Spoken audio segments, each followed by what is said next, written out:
તો ગરમીની જ વાત ચાલી રહી છે તો એમાંથી રાહત આપનારા સમાચાર પણ જોઈ લઈએ. તો રોજ બસમાં મુસાફરી કરનારા અમદાવાદીઓ માટે આજે એક ખાસ સમાચાર છે. કાળઝાળ ગરમીમાં બસ સ્ટેન્ડ પર ઊભા રહીને પરસેવે નહાવાની મજબૂરી હવે નહીં રહે. કેમ કે લાલ દરવાજામાં શરૂ થયું છે ભારતનું પહેલું અને ઠંડા કૂલ જેવું એએમટીએસ કૂલ બસ સ્ટેન્ડ, જ્યાં તમને મળશે મજાની ઠંડક. મતલબ કે બસ મોડી થાય તો પણ તમને રાહ જોવાનો કંટાળો નહીં આવે, બલકે મજા આવશે.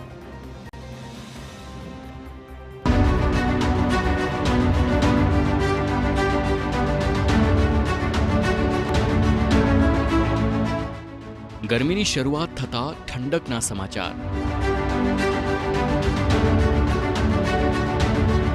Lal Darwaja AMTS bus stand પર કૂલ બસ સ્ટેન્ડ બનાવાયા.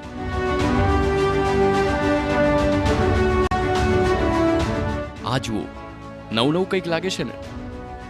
બસ સ્ટેન્ડમાં બધું ઠંડા કૂલ. તો ગરમીની શરૂઆત થતાં જ અમદાવાદ મહાનગરપાલિકા અને મહિલા housing ટ્રસ્ટે Lal Darwaja bus stand પર એક નવો પ્રયોગ કર્યો. અહીં પ્લેટફોર્મ નંબર 7 અને 8 પર કૂલ બસ સ્ટેન્ડ બનાવાયું છે, જે ભારતમાં પોતાના પ્રકારનું પહેલું મનાય છે.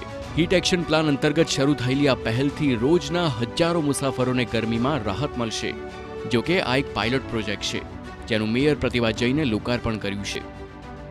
અને 200 જે મિસ સિસ્ટમ કરવામાં આવ્યું છે એ વધારે એનામાં એર પોલ્યુશન નો પણ ઘટાડો થશે અને લોકોને જે આ ગરમીના દિવસોમાં જે લૂ લાગવાની અને જે અનેકાનેક ગરમીના તાપના લીધે જે બીમારીઓ થાય છે એનાથી પણ લોકોને રાહત મળશે.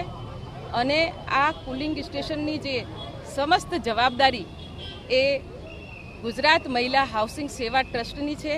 એની કમ્પ્લીટ જે સાર સંભાળ હોય કે મેન્ટેનન્સ હોય બધું જ આ સંસ્થાના માધ્યમથી કરવામાં આવશે અને એવી રીતે આગળ પણ સ્ટેશનો પર એવી વ્યવસ્થા કરવાનું અમારા પ્રયત્ન છે.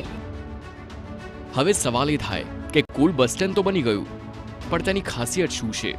અહીં હાઈ પ્રેશર મિસ્ટિંગ સિસ્ટમ લગાવવામાં આવી છે, જે પાણીના નાના કણો ફેંકે છે. આ ફોગિંગથી ગરમી શોષાઈ જાય છે અને તાપમાન 6 થી 7 ડિગ્રી ઘટે છે. દરરોજ 3000 લીટર પાણીનો ઉપયોગ થાય છે, જે ઠંડક આપી મુસાફરોને તાજગીનો અહેસાસ કરાવે છે. અમદાવાદની ગરમીથી તો બધા પરિચિત હશે જ. ભલે તમે અમદાવાદમાં ના રહેતા હો, પણ એની ગરમી વિશે ખ્યાલ તો હશે જ. અહીં 42 ડિગ્રીએ પણ પારો પહોંચે તો આ બસ સ્ટેન્ડમાં તાપમાન ઘટીને 35 ડિગ્રી સુધી જતું અનુભવાશે.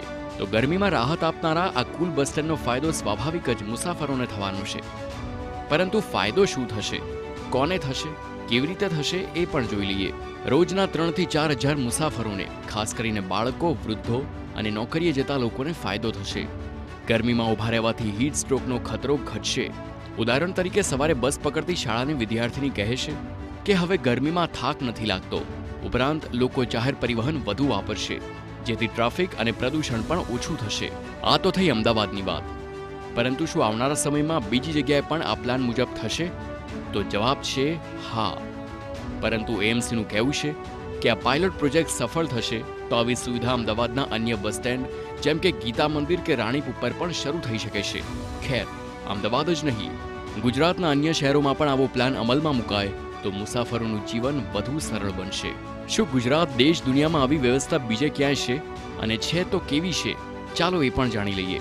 આવી વ્યવસ્થા દુનિયામાં બીજે ક્યાં છે?